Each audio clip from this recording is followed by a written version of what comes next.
hablaremos de verdugos, de la pena capital, de cómo se la aplicaba en algunas culturas y de algunas historias de verdugos. Hoy hablaremos de verdugos. ¿Por qué? No sé, ¿es el Día del Verdugo hoy? Probablemente. Día Internacional del El Verdugo. Día Internacional del Verdugo. Pedro Rocha. Goleador. Bueno. Vamos a empezar por el Antiguo Egipto. Esas cosas. ¿Cómo yo ¿Se acuerdan? Pedro, yo no me acuerdo ahora de Pedro. Veo que la gente cree que los jugadores son los que juegan ahora. Sí, por eso. Sí. Ya no se acuerdan más. Empecemos por el Antiguo Egipto. Las ejecuciones, la mayoría de las cuales tenían que ver con los asesinatos, se verificaban por medio del Istilham, en que el condenado era directamente despedazado por el verdugo. Istilham. El verdugo ni te cortaba la cabeza ni te ahorcaba, te despedazaba el verdugo. También había para los culpables el suplicio del Shamgat. Yo hablo un egipcio del norte,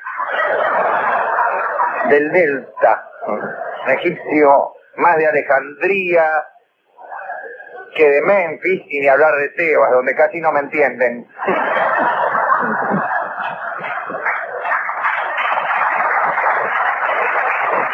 Bueno, el suplicio del Shamgat consistía en lo siguiente: se llenaba un gran recipiente de barro cocido, no muy hondo, con estopa empapada en pez y brea, alquitranejo ahí, ¿no?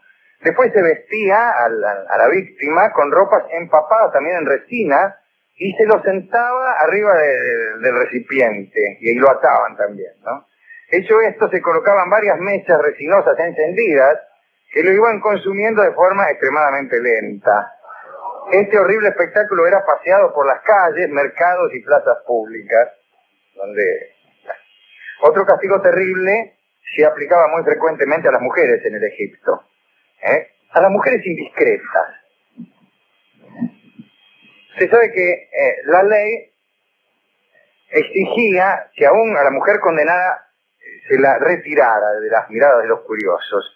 Entonces, cuando una mujer era castigada por algún pecado, justamente de indiscreción generalmente, se la encerraba en una bolsa y se la arrojaba al agua con una gran piedra, así nadie la veía. Los hebreos también eran bastante duros en su legislación. El castigo más ordinario era la lapidación, como sabemos todos, ¿no? La ejecución se verificaba fuera de las murallas de la ciudad, según el Levítico y el Deuteronomio. El denunciante debía ser el ejecutor del castigo que había hecho caer sobre el pecador. Esto es una cosa bastante común en ciertas culturas antiguas, es decir, la presencia activa del que denuncia. El que denuncia no solamente bate la canaveri, sino que además participa de las penas impuestas al que él ha denunciado. El Levítico ordena además que el cadáver del condenado debe enterrarse el mismo día de la ejecución. Debía obviarse toda exposición posterior, particularmente por cierto horror a los muertos que era proverbial entre los hebreos. En Atenas, la legislación prodigaba la pena de muerte, contrariamente a lo que se cree con bastante frecuencia. Sobre todo para los delitos contra la cosa pública o contra lo sagrado. Antes de la ejecución, sin embargo, se arrasaba la casa del culpable y hasta tal punto no debían quedar rastros del criminal que también, antes de llevar la víctima al lugar de la expiación, y particularmente cuando era ciudadano, se borraba su nombre del cuadro de los ciudadanos. Este paso previo constituía un subterfugio, en realidad, para no matar a un ciudadano y para que la infamia no cayera sobre una calificación considerada gloriosa, como la de ciudadano. O sea, primero dejabas de ser ciudadano y recién después te matabas. Lo cual a uno a esas alturas ya mucho no le importaba. Las penas principales en Atenas eran la decapitación por medio de la espada, la lapidación. Esquilo, nuestro querido Esquilo, estuvo a punto de sufrir la lapidación porque había escrito un drama ofensivo a las divinidades. Según las leyes, los magistrados que habían dictado la sentencia estaban obligados a arrojar la primera piedra como prueba de la sinceridad de su padre. Ahí también el origen de esa frase que tanto popularizó alguien después. Es decir, no fue una ocurrencia de Cristo. Era usual que la primera piedra fuera arrojada por alguien que se consideraba libre de pecado o que estaba legalmente habilitado para hacerlo. Bien.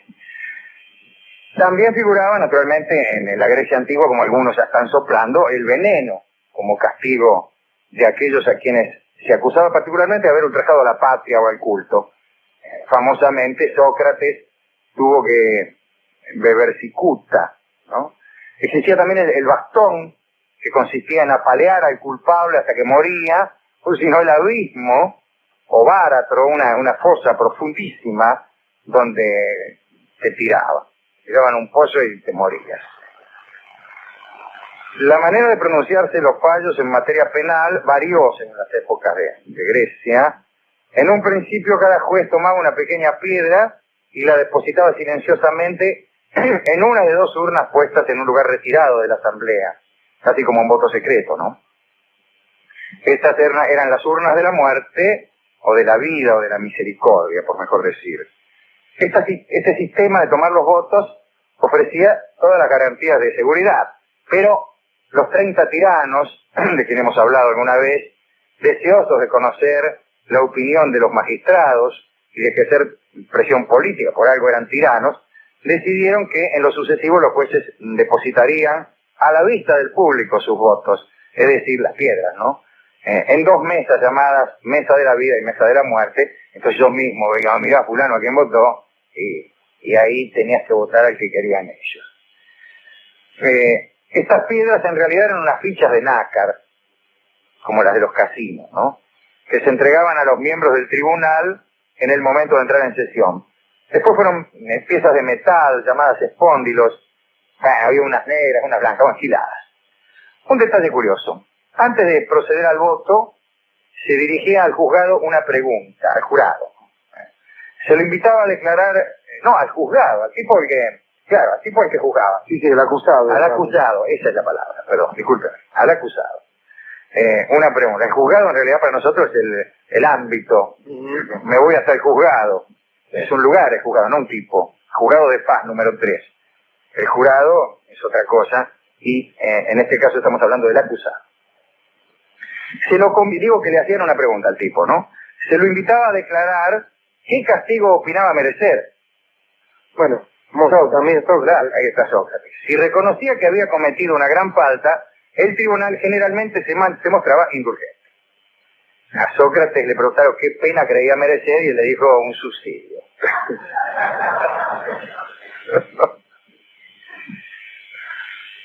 ¿Qué pasaba en tiempos medievales? Vamos a avanzar un poco. Bueno, en París, por ejemplo, donde hemos asistido nosotros aquí a través de distintas historias a varias ejecuciones. Las ejecuciones en París se verificaban en un lugar llamado Montfaucon. Y los reos, no sé dónde. Los reos se dirigían al lugar del suplicio a pie. Lo dice como si fuera esto una gran molestia. Comparada con la que venía después, no era nada. Cuanto más tardaran, mejor. Deja que voy caminando. Y se detenían ahí en el patio de un convento, el convento de los hijos de Dios. Ahí tenía preparada el tipo una mesa con pan y vino. En Montfaucon había un tablado con 60 horcas, una al lado de la otra, parece una aclaración mía. Desde los tiempos de San Luis y hasta la Revolución Francesa, los verdugos de París trabajaban en la famosa picota de los mercados, que estaban en la puerta de lo que hoy es el Hotel de Ville. Allí eran expuestos los comerciantes deshonestos que hubieran hecho uso de un peso falso o teñido la manteca con flores de caléndula para hacer la masa amarilla. Mira las caléndulas. Sí, todos conocemos las caléndulas, tienen un nombre mucho más divertido, ¿no? Sí, señor. Y más popular también. Y tenían la manteca con esas flores de porquería. Y bueno, y los mataban por eso. Bien, alrededor de la picota, la multitud se burlaba de los condenados. La multitud iba a jorobar, qué sé yo, gritaba.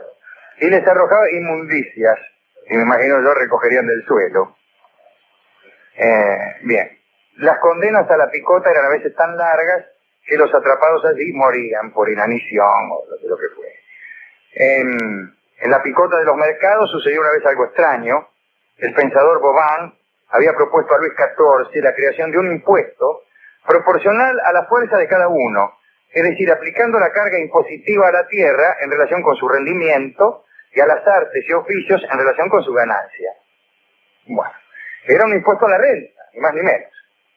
El rey tomó muy mal aquel proyecto de igualdad y el libro de Vauban fue condenado a la exposición en la picota de los mercados. Y ese mismo año el pobre Vauban murió de pena.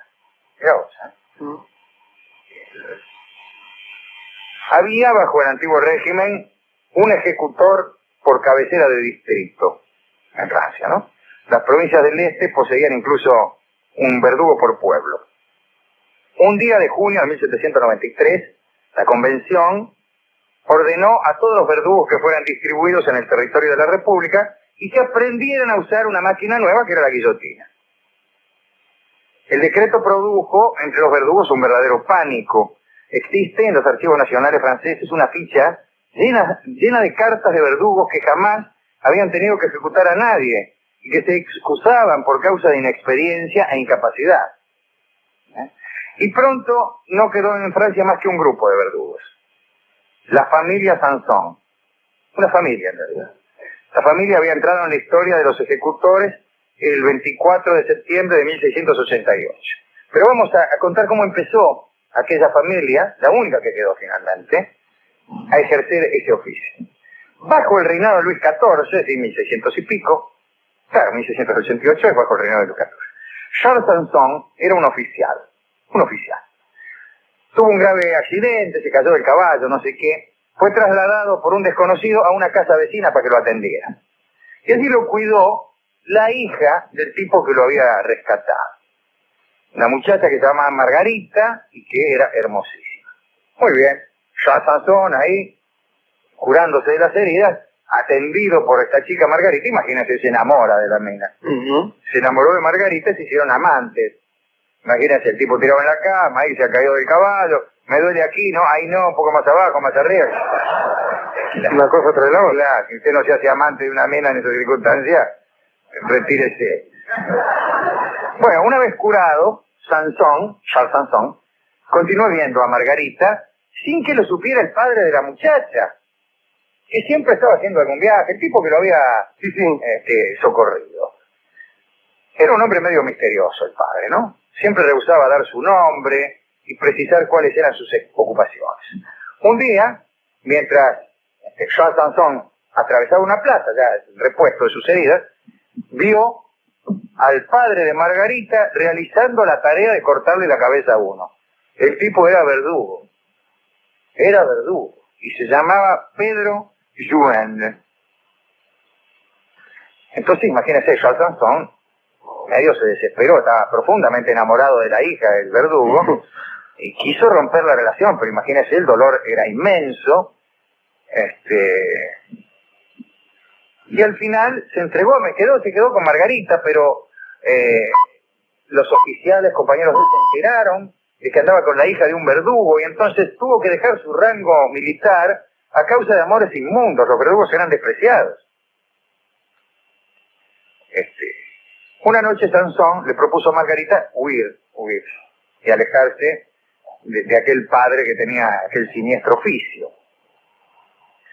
Pero no pudieron porque el verdugo ya se había enterado de estos amores y incluso parece que los pescó un día que estaban juntos en la pieza y le exigió a Charles Sanson una reparación.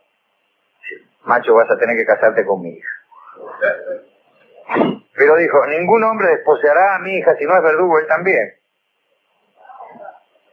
Vos habéis deshonrado a Margarita, dijo, o la desposáis y os convertís en mi ayudante y sucesor, o bien yo mataré a mi hija, dijo el Pedro. Siguió diciendo, la virginidad Es el único bien que la hija de un verdugo puede aportar a su esposo, dijo mientras afilaba el hacha.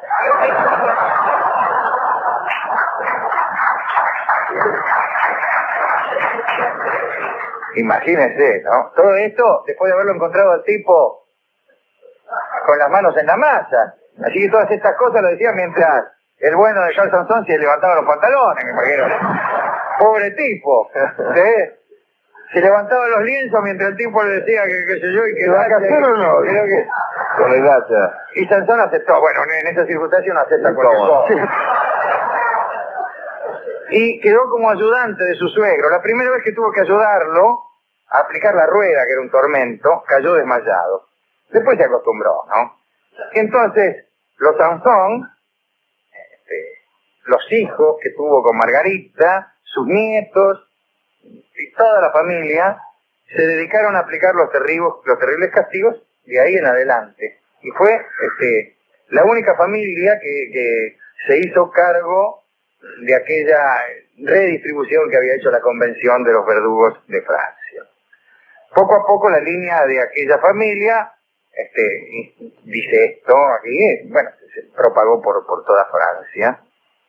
A veces parece que se reunían una vez por año se reunían todos los Sansón, los verdugos, hacían una gran mesa y se hacían llamar por los criados con el nombre de la ciudad donde ejercían, ¿no? El señor de París, el señor de Lyon, el señor de Toulouse. El más célebre señor de París fue Carlos Enrique, Sansón. En 1788 estaba a punto de matar a uno en la rueda, pero vino una sublevación e impidió el castigo y la rueda fue quemada. Y así fue como Luis XVI, asustado, ordenó que se suprimiera el suplicio de la rueda. Un condenado tenía derecho a reclamar la muerte por medio de la espada o del hacha. O sea, no es que no te mataban con otra cosa, pero no con la rueda. Y de eso debió encargarse Carlos Enrique Sansón. Y fue curiosamente él, Carlos Enrique Sansón, el señor de París, quien años más tarde debió ejecutar, ya habiendo aprendido el uso de la guillotina, nada menos que a Luis XVI. ¿Le gustó esta historia? Sí, me pareció interesantísimo. Qué linda historia la de la familia, ¿no? ¿Cómo nace una estirpe de verdugo? El pobre tipo se hace amante de una mina, el padre era verdugo, lo agarra justo, lo obliga, y él mismo forma una estirpe de verdugos, la última. Impresionante. Miren que termina, digo, con la fuerza del amor que había empezado, ¿no? El tipo dispuesto a perder su rango militar por estar con ella. Sí. Y miren que termina. A lo último parece que le gustaba, ¿vio? Bueno, no hay mucho a quien dedicar aquí, pero a Margarita, la hija del verdugo, pobrecita, que qué sé yo. Ella por ahí le acomodaba la soga al padre, yo qué sé. Jugaba con la soga, saltaba con la misma soga. Ya, deja ahí, dice que... Siempre entra ahora. Y bueno. Qué bárbaro, ¿eh? Qué bárbaro. Bueno, algunos inocentes se me ocurren, Alejandro, que por estos errores que a veces tienen los juicios han padecido estos castigos, ¿no? Si es que los hubiere, digo. Calculo que, como en todas épocas, errores se podían cometer y estos eran insalvables, ¿no? Claro, bueno, eso es la principal objeción contra la pena de muerte es esa. Es esa. Me hace gracia, ¿no? Porque los principales objetores de la pena de muerte en otros foros son ferocísimos. Por ejemplo, en asuntos futbolísticos. Sí. Hoy estaba viendo un partido a la tarde, 2 minutos, ¿ves? Y este muchacho Gallardo juega para el Mónaco. Ah, claro. Entonces le hicieron un penal, pero de novela. Pegaron, tiraron eso. Penal clásico, el tipo entra al área, lo cruzan, penal. Se cayó al suelo, penal. Sí. Y el referí creyó que no era penal. No cobró el penal, lo amonestó a Gallardo, porque ahora hay esto. Te amonestan si te caes. Sí. O sea, si te hacen penal y al tipo le parece que no, lo amonestan a la víctima, porque parece que estuvo fingiendo. Claro. Ya estaba amonestado Gallardo, lo echaron. Oh, mira qué lindo le salió. Lo echaron. Y después pasaron y era un penal bárbaro, era muy penal. Pero entonces, lo que decíamos hace tiempo aquí, ¿no? Cuando es tan fuerte la posibilidad de equivocarse, no corresponde darle tanta capacidad de sanción. A un juez que tiene tanta posibilidad de equivocarse, hay que darle la mínima posibilidad de sanción, no la máxima. Imagínense si, por ejemplo, a los tipos que fingen que le hacen penal lo colgaran en la rueda. El pobre Gallardo le hacen penal y encima lo cuelgan en la rueda. O sea que ahora se gesta una nueva fuente de errores. No cobra el penal y encima al tipo que ya tenía bastante con que no le hubieran cobrado el penal lo amonesta. Se murió hace muy poco Stanley Matthews, que tenía un extraordinario récord, más allá de su longevidad deportiva, y era que no lo habían amonestado nunca. Él dejó de jugar a los 54 años. Y no lo amonestaron nunca. En más de 30 años de competición de altísimo nivel. Pero eran otros tiempos, me parece a mí. Sí. Aquí no podría evitar que lo amonestaran. No podría evitar. Claro, cuando le hacen ese tipo de faltas. Exactamente. No hay él mismo no puede decidir una conducta tal que lo libre de la amonestación. Más tarde o más temprano, la amonestación que atropella como un caballo ciego, como el destino, y que está en manos de hombres que se equivocan muchísimo, se cae. Pero bueno, discúlpeme, estábamos hablando de otra clase de verdugo, y buscando a alguien a quien dedicar. Dediquémosle a Margarita, que tenía la virtud de la virginidad para su padre. Y entonces aprovechemos, ya que aquel verdugo, aquel Pedro, que no era Sansón, sino que era el suegro, aquel Pedro y a sus dichos sobre la importancia de la virginidad, vamos a aprovecharlo siquiera para elegir un tema, para elegir un valsecito. Y ya que lo perdonó finalmente a Chávez, no está mal la Virgen del Perdón. La Virgen del Perdón es un lindo valsecito con un tema que trata acerca de un asunto del tiempo de Rosas, y quién mejor que Ignacio Corsini para cantarlo. Adelante, don Ignacio, cante dedicado a la familia Sosón, o mejor todavía a la pobre Margarita, la Virgen del Perdón.